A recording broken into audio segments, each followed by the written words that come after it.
رب اعوذ بک من همزات الشیاطین واعوذ بک رب ان یحضرون بسم اللہ الرحمن الرحیم الحمد للہ وسلام علی عبادہ الذین اصطفیٰ ولعنۃ الدائمۃ الباقیۃ علی اعدائہم اجمعین من الآن الی قیام یوم الدین اما بعد اوصیکم ونفسی بتقوی اللہ وقال علی بن ابی طالب علیہم الصلاۃ والسلام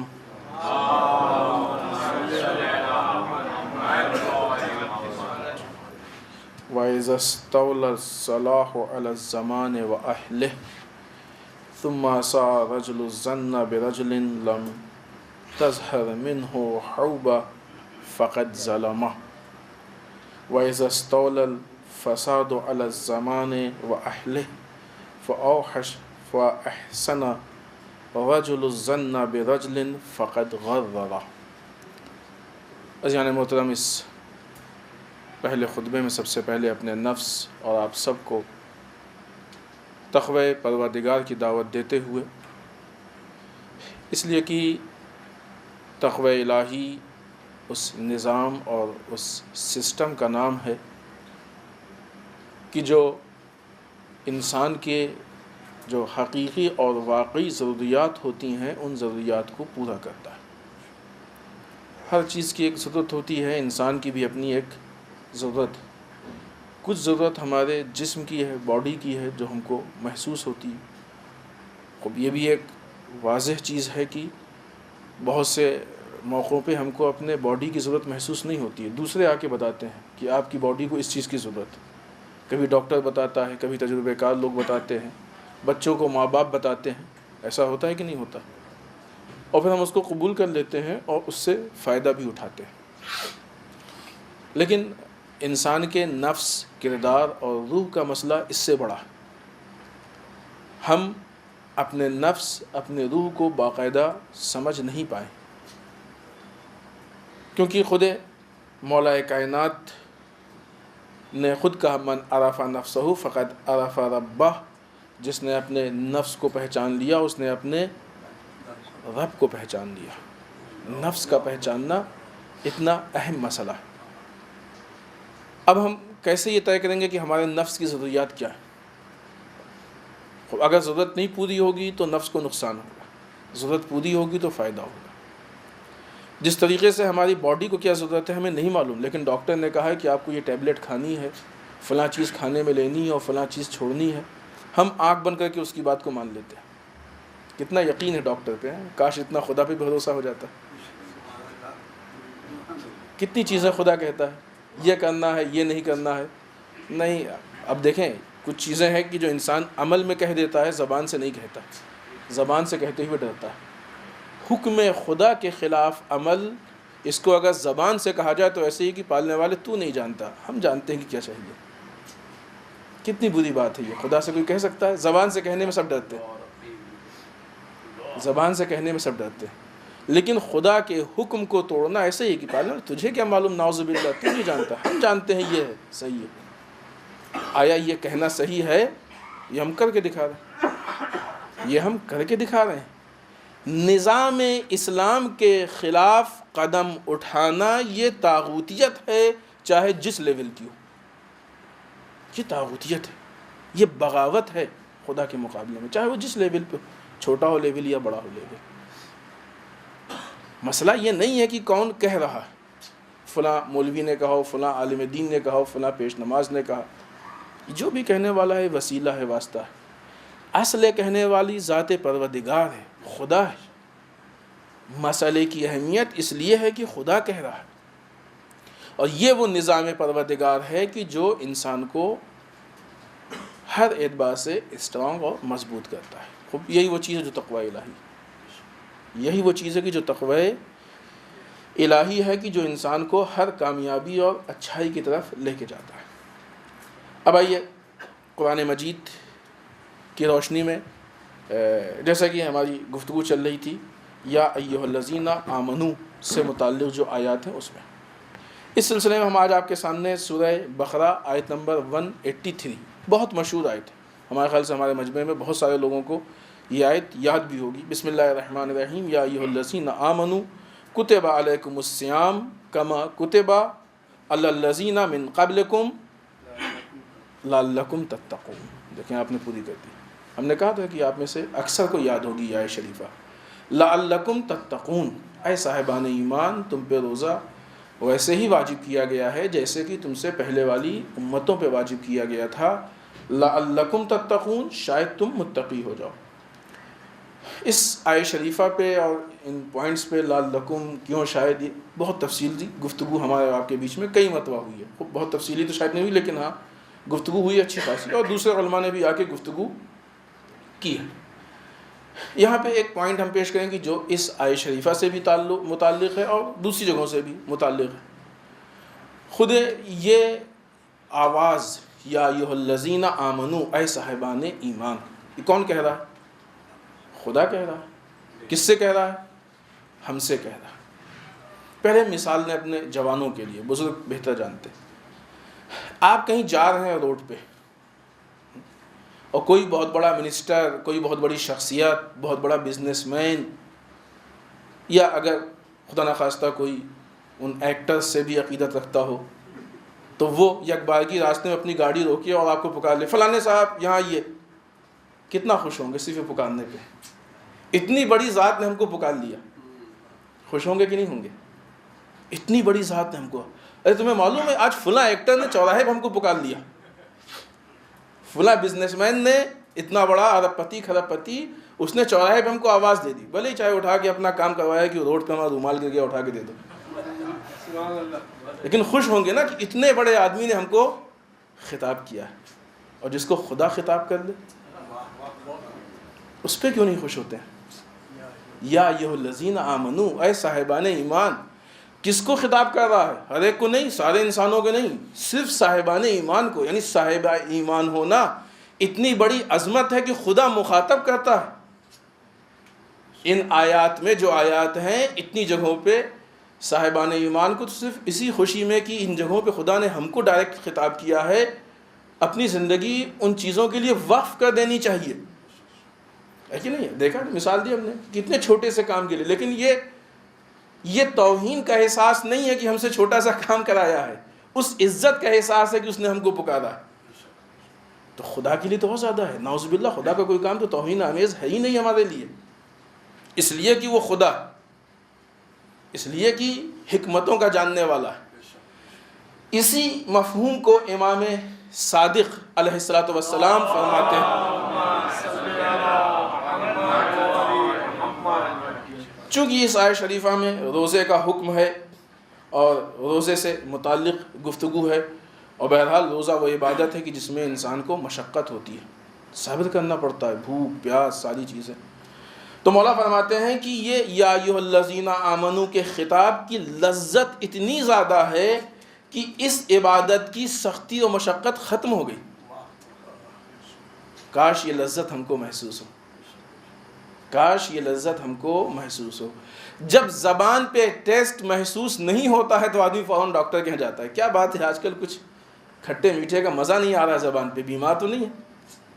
اگر عبادتوں کا مزہ محسوس نہ ہو، تلاوتوں کا مزہ محسوس نہ ہو، دعاؤں کا مزہ محسوس نہ ہو تو ہم کو پھر مذہبی ڈاکٹر کے پاس جانا چاہیے۔ کیا بات ہے، نفس میں کوئی پرابلم تو نہیں آ گئی کہ ہم کو عبادتوں میں مزہ نہیں آ رہا ہے، خدا سے گفتگو کرنے میں مزہ نہیں آ رہا، خدا کے بارے میں فکر کرنے میں مزہ نہیں آ رہا؟ بعض اوقات اس سے بدتر حالات ہوتے ہیں۔ یہ تو تب کی بات ہے عبادت کر رہے ہیں مزہ نہیں آ رہا ہے، یہیں پہ فکر ہونا چاہیے اور انسان کوشش کر کے پریشان ہو جائے۔ بعض اوقات تو دل نہیں چاہتا ہے، تو موت کے نزدیک ہے، نفس کے اعتبار سے آدمی پریشان ہونا چاہیے، کیا بات ہے ہماری عبادتیں کرنے کا دل نہیں چاہتا، مؤذن اذان کہتا ہے مسجد طرف نہیں بھاگتے ہیں۔ اس اہمیت کو محسوس کریں، لیکن یہ چیزیں نارمل ہوتی جا رہی ہیں۔ اس لیے کہ خطرات کا ہم کو احساس نہیں ہے. احکام الہی کو توڑنے میں مزہ لینے میں تشویق ہوتی ہے، نہ آنے کا افسوس نہیں ہوتا ہے. یہ واقعی ہمارے لیے عجیب بات ہے. خود روزہ بات ہو چکی ہے، بہت زیادہ باتیں ہوئی ہیں، لیکن چونکہ اس آیت شریفہ میں ہے اس لیے ہم عرض کر رہے ہیں.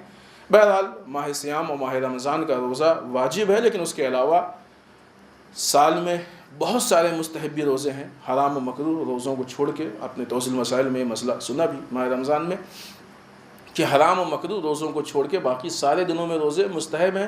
اس کے علاوہ کچھ روزوں کی تاکید کی گئی ہے، پھر اس کے علاوہ کچھ روزوں کی اور زیادہ تاکید کی گئی ہے. تو وہ مستحبی روزے پورے سال ہیں، انشاءاللہ ہم ان روزوں کو رکھ کے اپنے نفس کی اصلاح کریں. اس لیے کہ روزہ وہ عبادت ہے کہ جو انسان کو انسان بناتا ہے، انسان ساز ہے، انسان کی تربیت کرتا ہے. روزہ وہ عبادت ہے کہ جو انسان کی تربیت کرتا ہے، جس کے نتیجے میں انسان متقی ہوتا ہے، پرہیزگاری کی عادت ہوتی ہے، قربانی کی پریکٹس ہوتی ہے کہ سامنے کھانا ہے لیکن اس لیے نہیں کھا رہا ہے کہ ہم روزہ ہیں، سامنے پانی ہے لیکن اس لیے نہیں پی رہا ہے کہ ہم روزہ ہیں. یہ پریکٹس ہوتی ہے قربانی کی، فداکاری کی پریکٹس. بہرحال اس کے بہت زیادہ احکامات، وہ فلسفے اور حکمتیں ہیں، انشاءاللہ پھر کسی موقع پہ ہم بیان کریں گے. آئیے امیر بیان مولا المتقیان حضرت علی بن ابی طالب علیہ السلام کا قول کلمات قصار میں سے مولا فرماتے ہیں کہ جب زمانہ اور اہل زمانہ پر نیکیوں کا غلبہ ہو اور کوئی شخص کسی شخص سے کوئی برائی دیکھے بغیر بدظنی پیدا کرے تو اس نے اس شخص پر ظلم کیا. اسی کا دوسرا پارٹ، دوسرا حصہ، اگر آج دونوں پہ گفتگو ہو گئی تو ہو گئی، ورنہ دوسرے حصے پہ پھر اگلے ہفتے کریں گے. اگر آج ہوگی تو اچھا ہے، نہیں تو اس کو اگلے ہفتے کے لیے چھوڑیں گے. اسی کا دوسرا حصہ مولا فرماتے ہیں کہ اور جب زمانہ اور اہل زمانہ پر فساد کا غلبہ ہو اور کوئی شخص کسی سے حسن ظن قائم کرے تو گویا اس نے اپنے اوپر ظلم کیا. اگر زمانہ اور اہل زمانہ یعنی زمانے والے، اگر یہ دونوں اچھے ہیں، دونوں میں نیکیاں ہیں، نیکیاں غالب ہیں، دونوں کی شرط ہے. زمانے میں بھی نیکیاں غالب ہیں اور زمانے والوں پہ بھی نیکیاں غالب ہیں. ایسی صورت میں اگر کسی نے کسی دوسرے کے بارے میں سوء ظن کیا، خوب سوء ظن اور حسن ظن کی بات تھوڑی سی ماہ رمضان میں ہوئی تھی، کسی نے کسی سے سوء ظن کیا تو اس نے اس پہ ظلم کیا. اور اگر زمانہ بھی خراب ہو گیا اور اہل زمانہ بھی خراب ہو گئے، پھر اس کے بعد اگر کسی نے کسی دوسرے سے حسن ظن کیا تو پھر اس نے خود پہ ظلم کیا. مثال شاید کسی موقع پہ دی بھی تھی ماہ رمضان یا کہیں اور. آپ کو معلوم ہے کہ مثلا اگر ریلوے اسٹیشن پہ آپ کی اٹیچی تھوڑی دیر کے لیے لاوارث ہو جائے تو چوری ہو جائے گی، ہے کہ نہیں؟ اب وہاں پہ آپ حسن ظن کیجئے، نہیں انشاءاللہ کوئی چور نہیں ہے، کوئی نہیں اٹھائے گا، اور آپ اٹیچی چھوڑ کے چلے گئے ٹوائلٹ، تو کیا امید ہے آپ کو کہ واپس آ کے ملیں گے؟ اگر مل جائے تو ہاں بہت بڑی بات ہے. یہ اپنے اوپر ظلم ہے، یہ اپنے اوپر ظلم ہے. جب زمانہ اور اہل زمانہ اس طریقے کے ہوں کہ وہاں پہ خرابیاں غالب ہوں، اس وقت انسان کو حسن ظن کرے، یہ حسن ظن کی جگہ نہیں.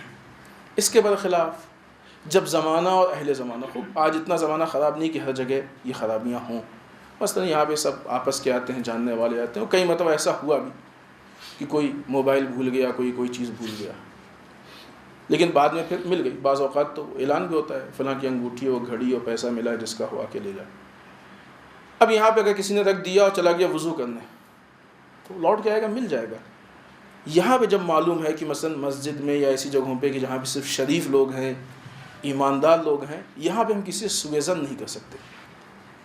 یہ جس سے سوء ظن کیا ہے اس پہ شاید مثال دی کسی موقع پہ کہ اگر مثلا کسی کی نگاہ پڑ گئی آپ کے کسی قیمتی چیز پہ، تو آپ خالی یہ سوچیں کہ یہ چوری کے فراق میں ہے، چوری کے چکر میں ہے، تو یہ اس سے سوء ظن ہم کو نہیں کرنا چاہیے.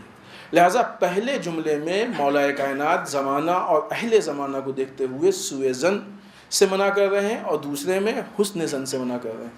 یعنی اس دونوں کی اپنی اپنی جگہ ہے، دونوں کے اپنے اپنے مقام ہیں. جب خرابیاں غالب ہو جائیں تو پھر حسن ظن سے منع کیا، لیکن جہاں پہ خرابیاں غالب نہیں ہیں اچھائیوں کی امید ہے، اچھائی باقی ہے، وہاں پہ ہم کسی سے سوء ظن نہیں کر سکتے۔ آپ کو یاد ہوگا کہ خود سورہ حجرات کی آیت شریفہ ہم نے پیش کی تھی، بسم اللہ الرحمن الرحیم، یا ایھا الذین آمنوا اجتنبوا کثیرا من الظن ان بعض الظن اسم۔ اے صاحبان ایمان، بہت زیادہ ظن کرنے سے، گمان کرنے سے، کسی کو اوپر شک کرنے سے بچو، اس لیے کہ کچھ ظن ایسے ہوتے ہیں کہ جو گناہ ہیں، کیونکہ حسن ظن بھی ہے، سوء ظن بھی ہے۔ سوء ظن کسی سے کرنا یہ گناہ ہے، ان بعض الظن اسم، بعض ظن جو ہیں وہ گناہ ہیں۔ یعنی اگر صرف کسی کے بارے میں برا سوچ لیا کہ ہم کو سوچنے کا حق نہیں تھا تو ہم نے گناہ کر دیا، اس کا کوئی نقصان ہوا؟ کس کا نقصان ہوا؟ تو ہم نے کس کے خلاف کام کیا؟ اپنے خلاف کام کیا۔ مومن کے خود مولا کائنات حضرت علی بن ابی طالب علیہ الصلوۃ والسلام ذا امر اخیک کا علی احسنہ، اپنے بھائی کے امر کو نیکی پہ حمل کرو، حسن ظن رکھو اس سے۔ مومن کے فعل سے حسن ظن کرنا چاہیے، کسی کی کوئی ایکٹیویٹی، کوئی کام دیکھ کے سوء ظن نہیں کرنا چاہیے، ارے فلاں صاحب نماز ہاں دکھانے کے لیے پڑھتے ہوں گے، کیا حق ہم کو سوچنے کا کہ نماز پڑھ رہے ہو دکھانے کے لیے؟ پازیٹیو سوچیں اس سے، نگیٹیو نہ سوچیں۔ اس کا کوئی نقصان نہیں ہوا، ہمارا نقصان ہوا، بلکہ نہیں کہ اس کا نقصان نہیں، اس کا فائدہ ہوا، اس کا فائدہ ہوا، اس لیے کہ اگر ہم نے اس کے خلاف کوئی جملہ کہہ دیا، کچھ کہہ دیا، تو اس کا حق ہماری گردن پہ، اس کا حق ہماری گردن پہ آ گیا، اس کے عوض میں نہ کیا کیا ہم کو قیمت چکانی پڑے گی۔ لہٰذا سوء ظن سے منع کیا گیا۔ بہت زیادہ روایتیں ہیں کہ جو سوء ظن کے لیے، اور بہرحال آیتیں بھی ہیں کہ جو سوء ظن سے منع کی گئی ہیں، جس میں سوء ظن سے منع کیا گیا ہے۔ تو ہم کوشش یہ کریں کہ سوء ظن سے اپنے آپ کو بچائیں۔ سوء ظن یعنی کسی کے بارے میں برا سوچنا، بری تھنکنگ، غلط بات کو سوچنا، اس کے لیے بہت منع کیا گیا ہے۔ بعض اوقات ہو سکتا ہے یہ کہیں کہ اگر ہم نہیں سوچیں گے سوء ظن کسی کے بارے میں برا تو پھنس جائیں گے۔ اس کے حالات ہوتے ہیں، آج اس بات کو یہیں پہ ختم کر کے انشاءاللہ اگلے ہفتے اور آگے بڑھائیں گے۔ اس کے حالات ہوتے ہیں، خود مولا نے بھی کہا نا کہ جہاں پہ زمانہ اور اہل زمانہ خراب ہو جائے وہاں مت اچھا سوچو، لیکن اگر اچھے ہیں تو مت سوچو برا۔ اگر کوئی دھوکہ دیتا ہے تو وہ اس کا اپنا فعل ہے، وہ اپنے خلاف کام کر رہا ہے۔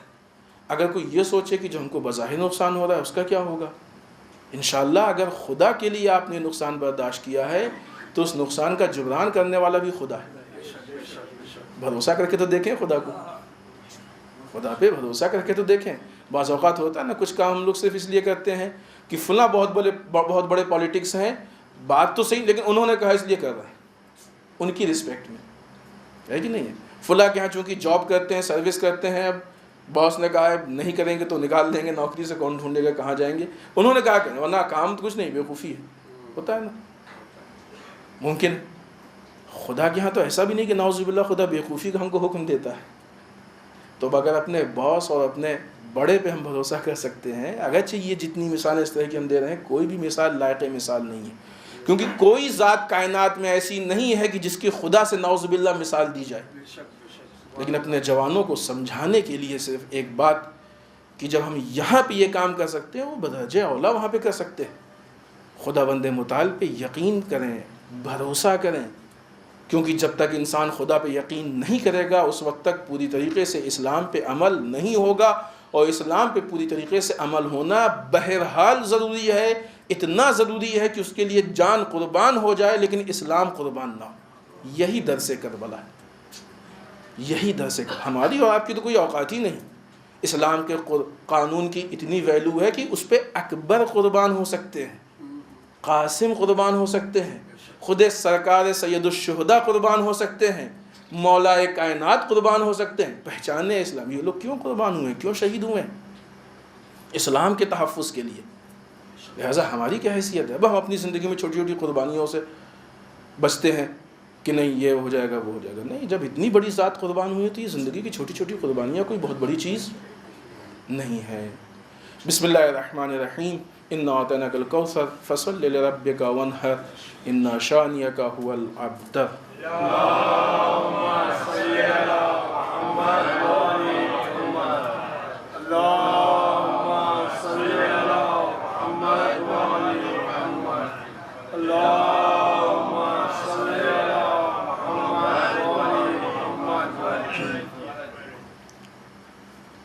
اعوذ بک من ہمزات الشیاطین واعوذ بک رب ان یحضرون بسم اللہ الرحمن الرحیم الحمد للہ الذی لا یبلغ مدحتہ القائلون ولا یحصی نعماءہ العابدون ولا یؤدی حقہ المجتہدون اللہم صل وسلم علی صاحب الدعوۃ النبویہ اللہم صل علی محمد وعلی محمد وصولۃ الحیدریہ اللہم صل علی محمد وعلی محمد والعصمۃ فاطمیہ اللہم صل علی محمد وعلی محمد والحلم الحسنیہ اللہم صل علی محمد وعلی محمد والشجاعۃ الحسینیہ اللہم صل علی محمد وعلی محمد والعبادۃ السجادیہ اللہم صل علی محمد وعلی محمد والآثار الباقیہ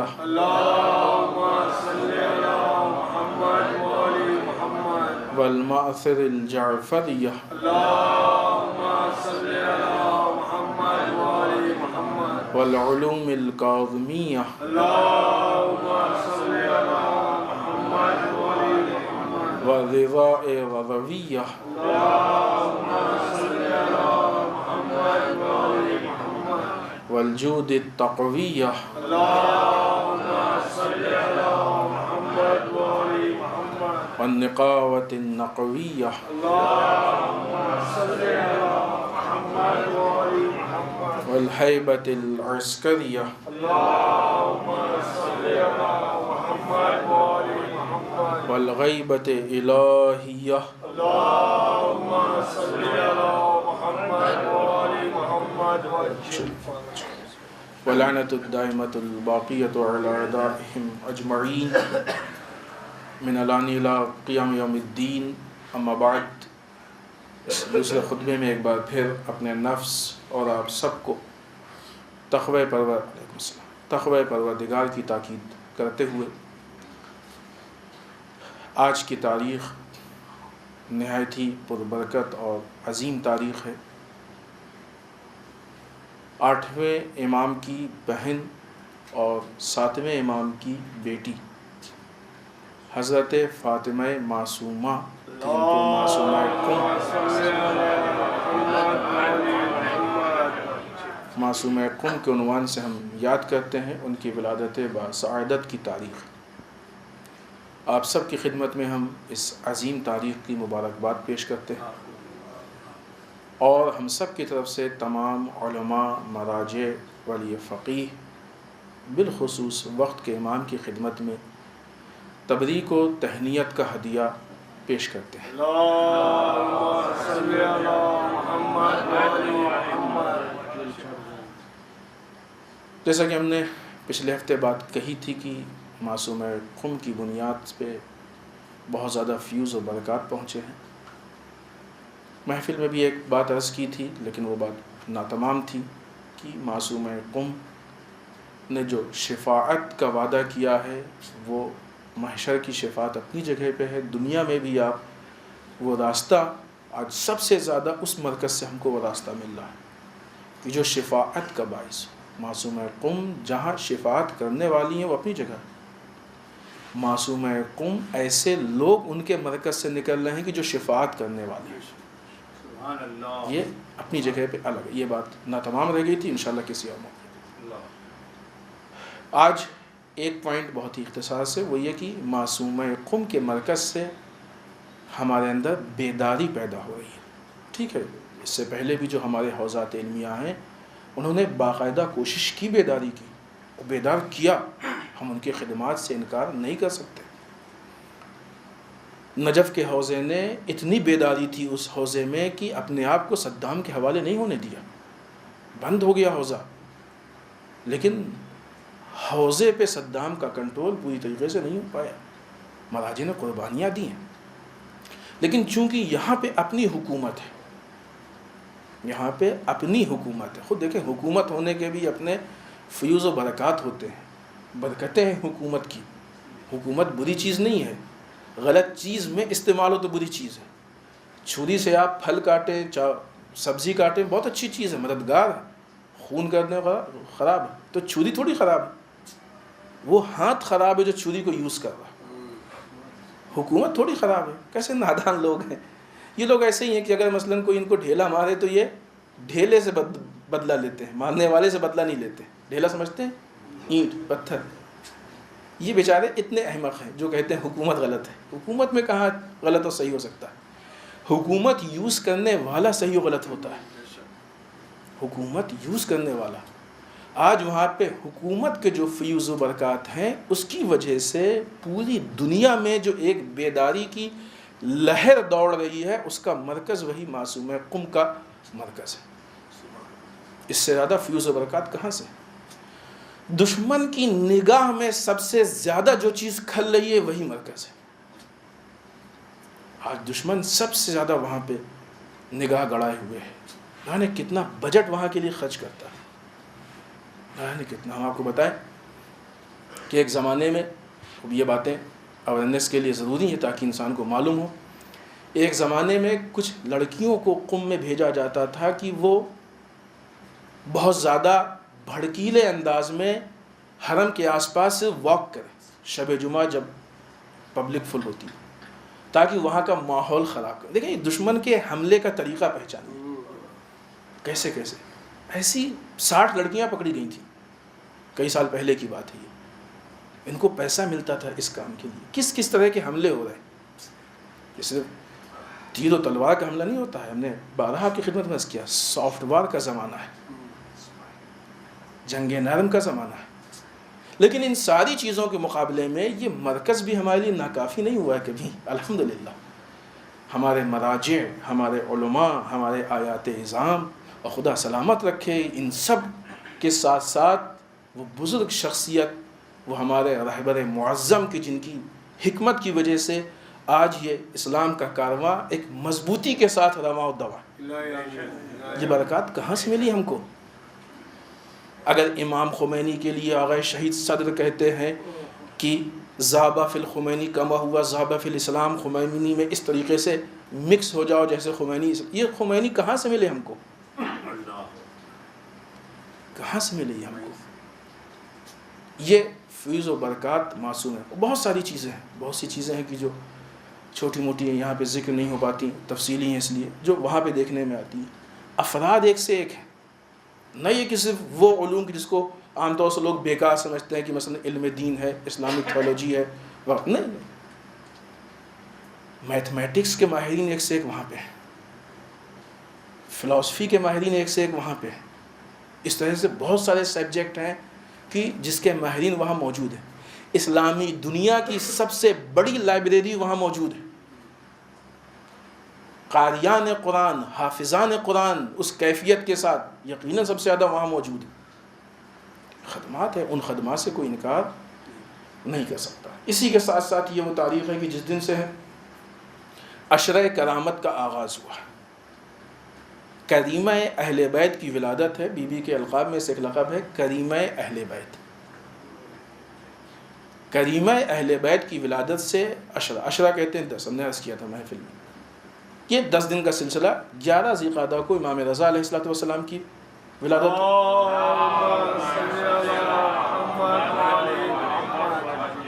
یہ عشرہ، یہ جو ہم کو عشرہ کرامت، یہ ہم کو بہت ساری چیزوں کی اور ذمہ داریوں کا احساس دلاتا ہے. لہٰذا اس میں ہم اپنی زندگی کو اس ٹریک پہ لے کے جائیں کہ اپنی ذمہ داریوں کو محسوس کریں اور اس پہ عمل کریں. اس میں ہم اپنے اندر بیداری پیدا کریں، شعور کو بلند کریں، فکروں کو بلند کریں. اس میں ہم اپنی ذمہ داری، اپنے اخلاق کو سنواریں، سدھاریں. اپنے مذہبی جو ایکٹیویٹیز ہیں ان کے اندر کوالٹی پیدا کریں، ان کو بہتر سے بہتر بنانے کی کوشش کریں. یہ ہماری ذمہ داری ہے. اس کے علاوہ حالات حاضرہ میں اپنے شہر میں الحمدللہ اس ہفتے ایک بہت اچھا عمل انجام پایا جس میں خوش بختانے ہم کو بھی شریک ہونے کی توفیق حاصل ہوئی. یقیناً یہ توفیق ہوتی ہے کہ جو بہت آسانی سے نہیں ملتی ہے. جیسا کہ آپ کو معلوم ہے کہ بحرین میں آیت اللہ شیخ عیسیٰ قاسم کی نیشنلٹی کو ختم کر دیا گیا ہے اور اس سے متعلق پوری دنیا میں پروٹیسٹ چل رہے ہیں, احتجاج چل رہا ہے. الحمدللہ بامبے میں ہمارے برادران نے, ان جوانوں نے, ہم ان کے شکر گزار, انہوں نے قدم آگے بڑھایا اور ہم لوگ وہاں پہ کونسل جنرل سے ملنے کونسلیٹ گئے. ٹھیک ہے, وہ ملاقات نہیں ہو پائی اور وعدہ ہوا کہ ہوگی اور انشاءاللہ ہوگی, اگلے ہفتے بات چیت چل رہی ہے. لیکن بہرحال اپنا لیٹر دیا اور احتجاج درج ہوا, بات پہنچی, کیونکہ وہاں دیا ہوا لیٹر ضائع نہیں جائے گا, اور وہ لیٹر صرف وہی نہیں ہے بلکہ وہ CC کر کے بہت سی جگہوں پہ جائے گا. یہ چیز خود احساس دلاتی ہے سامنے والوں کو اس کے ذمہ داری کی. اگر ہمارے اندر یہ بیداری پیدا ہو جائے کہ ہم کوئی بھی غلطی یا خرابی برداشت نہیں کریں گے تو یقین مانیے خرابی اور غلطی جنم لے ہی نہیں سکتی. خرابیاں تب جنم لیتی ہیں جب اچھائی کرنے والے اپنی ذمہ داری بھول جاتے ہیں. تو یہ مت سمجھیں کہ ہم اگر برا نہیں کر رہے ہیں تو بہت اچھا, نہیں, ہم برا نہیں کر رہے ہیں. مثلا یہ کام تو بحرین نے کیا, ہم نے کیا خرابی, ہم تو اپنی جگہ صحیح بیٹھے ہیں نا. نہیں, ہم چپ ہیں, یہ بھی ایک گناہ ہے. یہ بات ہوئی ہے, یہ آپ لوگوں کے لیے نہیں ہے. کوفے والوں کا مسئلہ کیا تھا؟ کوفے والوں کو کوئی خرابی تھوڑی تھی. کوفے والے قاتل نہیں تھے امام حسین کے, لیکن امام سجاد نے کوفے والوں کو قاتل کہا. کیوں؟ اس لیے کہ قتل حسین پہ چپ تھے وہ. اس نیشنلٹی کے کینسل ہونے پہ جو بھی ممالک اور افراد چپ ہیں وہ اس کے کینسل ہونے میں شریک ہیں, اور جو شریک نہ ہو وہ اپنی آواز اٹھا کے بتا دے کہ ہم اس طرف کے. مراجع کرام اسی لیے اس ایکٹیویٹی کو شرعی ذمہ داری بتاتے ہیں. مراجع کرام اس مسئلے کے لیے کہا ہے مراجع کرام نے. آغا شیخ آیت اللہ شیخ عیسیٰ قاسم کے مسئلے کے لیے کہا کہ تمہاری شرعی ذمہ داری ہے. شرعی ذمہ داری صرف ہم نے بارہا سامنے کہا, نماز روزے پہ بات ختم نہیں ہوتی ہے. شرعی ذمہ داری بہت تفصیلی اور طولانی ہے. لہٰذا مراجع نے کہا کہ یہ تمہاری شرعی ذمہ داری ہے. اس شرعی ذمہ داری کو پورا کون کرے گا؟ ہماری ذمہ داری تو ہم پورا کریں گے, کوئی دوسرا تھوڑی پورا کرے گا. اگر روز اول ہر انصاف پسند انسان اس کے خلاف آواز اٹھا دیتا تو اب تک یہ معاملہ کھنچتے ہی نہیں. آغا نمر شہید ہو پاتے؟ نہیں ہوتے. آغا زکزکی پہ اتنا بڑا ظلم ہوتا؟ نہیں ہوتا. اصلاً خود یہ طالبان داعش فلاں وجود میں نہ آتے. یہ ہماری خاموشی ہے کہ جو دشمن کو پھیلنے کا موقع دے رہی ہے اور ان کو قوی اور مضبوط بنا رہی ہے. ٹھیک ہے تم کرتے رہو, ہم چپ ہیں. ٹھیک ہے تم کرتے رہو, ہم چپ ہیں. جیسے بعض اوقات کچھ قانون کے محافظ, کچھ لوگ, سب تو نہیں, جب اپنی ذمہ داری بھول جاتے ہیں تو وہ کچھ لے دے کے ٹھیک ہے تم کرو, ہم آنکھ بند کیے. تو بات یہاں سروس کی نہیں ہے, یہاں ذمہ داری کی ہے. انسان کے اپنے کیا فرائض ہیں, ہم کیوں چپ ہیں, ہم کیوں آنکھ بند کیے, ہم کیوں خاموش ہیں؟ اس کا مطلب ذمہ داری پہ عمل نہیں کر رہے ہیں. یہاں پہ لفاظی کر کے جواب دے دینا آسان ہے, لیکن خدا کے سامنے نہ لفاظی چلے گی نہ دھاندلی چلے گی. اگر شرعی ذمہ داری ہے تو خدا کو 2-4 جواب دینا پڑے گا. خوب اس کے بعد بہت جلدی سے وقت نہیں رہ گیا ہے. ہمارے ملک میں ایک مسئلہ ابھی تھوڑا اٹھا ہے. کوپا گنج میں مذہبی عنوان سے کچھ اختلافات وجود میں آئے ہیں اور سننے میں آئے ہیں. ہماری یہ کوشش ہونی چاہیے کہ ان اختلافات کو جیسے بھی ہو سکے ہم ختم کریں. بتا دیں ہم کہ جیسا کہ کہا جاتا ہے کہ سنی اور شیعہ کے بیچ میں اختلاف ہے. خوب یقیناً یہ اختلاف کسی بنیاد پہ, سب سے پہلے تو آپ خدمت میں عرض کریں کہ کبھی بھی مذہبی جھگڑا اتفاقاً نہیں ہوتا ہے, پلاننگ کے تحت کرایا جاتا ہے. شاید شاذ و نادر کبھی اتفاقاً ہو جائے. اس کا مطلب کہ اس کے پیچھے بھی کوئی سازش ہے, اس کو ہم پہچاننے کی کوشش کریں. اسی لیے جو بارہا بات ہوتی ہے اتحاد کی, کہ اگر ہم اتحاد کی ویلیو کو پہچانتے تو یہ مسائل پیدا نہیں ہوتے. کسی بھی اختلاف میں جو بھی نقصان ہوا, یہ کیا کس کا ہوا ہے؟ مسلمان کا ہی تو ہوا ہے. اسلام تو وہ مذہب ہے کہ جو انسانیت کی ویلیو کو پہچانتا ہے۔ قرآن نے کیا کہا ہے کہ جس نے کسی ایک نفس کو قتل کر دیا اس نے، کیسا نفس؟ شیعہ ہے اس میں ایسا؟ قرآن کی آیت دیکھیے نا، ایک نفس کو قتل کر دیا۔ ہم تو انسانیت کی عزت کرتے ہیں، اصلا ہمارے یہاں کسی کے خلاف قدم اٹھانا صحیح ہے۔ خوب کبھی کبھی یہ بات ہوتی ہے کہ نہیں صاحب زیادتی ان کی تھی، ائمہ کی زندگی اٹھا کے دیکھے، کیا سامنے والوں نے زیادتی نہیں کی؟ لیکن ائمہ اطہار نے صرف اس لیے کہ اسلام کا نقصان نہ ہو زیادتیوں پہ صبر کیا ہے۔ کیا مولا کائنات حکومت تلوار سے نہیں لے سکتے تھے؟ صفین میں کسی کی مجال تھی کہ جو علی کی تلوار کو، مالک اشتر کی تلوار کو روک لیتا؟ اتنی طاقت نہیں تھی، نعوذ باللہ، تھی، اس سے زیادہ تھی، لیکن نہیں کیا، قربانی دی۔ کس کی زیادتی کے مقابلے میں قربانی دی؟ کیسے ہم اپنے ائمہ کی قربانیوں کو بھول سکتے ہیں؟ بالخصوص اس موقع پہ ہم ان لوگوں کو مخاطب کریں گے کہ جو کہتے ہیں کہ وہ دشمن ہیں اور یہ ہونا چاہیے۔ اب جائیں، تشریف لے جائیں کوپا گنج، کیوں نہیں گئے وہ؟ جو لوگ قوموں کو اختلافات کی طرف ورغلا کے فساد پیدا کر رہے ہیں وہ جائیں آج کوپا گنج میں۔ ہماری قوم وہاں خطرے میں ہے، جائیں لڑیں نا۔ لوگوں کو ورغلا کے میدان میں بھیج کے خود گھر میں بیٹھے ہو۔ ایسے منافقین کو پہچانیے، کب تک آپ ان سے دھوکہ کھائیں گے؟ لہذا ہم اپنی ذمہ داریوں کو پہچانیں، ہم یہ دیکھیں کہ ہمارا خدا ہم سے کیا چاہتا ہے، ہمارے ائمہ نے کس چیز کی طرف ہم کو ہدایت کی ہے اور کہاں پہ لے کے جانا چاہتے ہیں۔ ہماری کوشش یہ ہے کہ جو بھی اختلاف ہے وہ ختم ہو جائے، آپس میں صلح ہو۔ اگر کہیں کوئی زیادتی ہے تو اس کو ختم کرنے کی حکمت عملی اپنائی جائے